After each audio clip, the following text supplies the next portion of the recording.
Kagabi Linggo, March 6, muling nagbigay ng update ang Queen of All Media na si Kris Aquino hinggil sa lagay ng kanyang kalusugan sa isang Instagram post. Ipinakita ni Kris ang pagpapalit ng kanyang PICC line. Ang PICC or Peripherally Inserted Central Catheter ay ang paglalagay ng manipis at nababaluktot na tubo sa isang ugat sa iyong braso, na pagkatapos ay ginagabayan papunta sa isang malaking ugat malapit sa puso. Ito ay nagbibigay ng pangmatagalang daanan para sa gamot, fluids, at pagkuha ng dugo. Nilinaw ni Kris na hindi siya isang diva na pasyente. Ayon kay Kris, siya mismo ang nagtanong sa kanyang vascular surgeon na si Dr. James kung saan pinakamahusay na gawin ang pagpapalit ng PICC line at pinili nila ang Makati Medical Center para sa operasyon.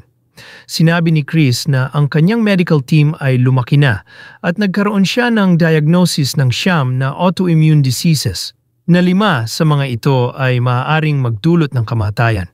Pinahayag ni Kris na mahirap itong tanggapin, ngunit unti-unti niyang natututo na magtiwala sa kalooban ng Diyos at tanggapin ang mga pagsubok.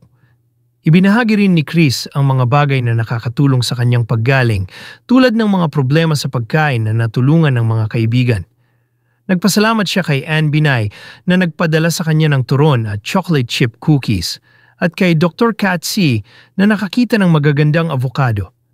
Binanggit din niya ang mga lingguhang mangoes na ipinapadala sa kanya ni Jessica Soho at ang mga pagkaing inihanda para sa kanya ni Chef Jessie. Sa kabila ng mga pagsubok, nagpasalamat si Kris sa patuloy na mga biyaya at sinabi niyang ngayon ay tumitimbang na siya ng 88 pounds, isang tagumpay na ipinagpapasalamat niyang lahat. Bumuhos din naman ang mga mensahe mula sa kanyang supporters na nagsasabing ipagpapatuloy nila ang pagdarasal para sa paggaling ni Kris.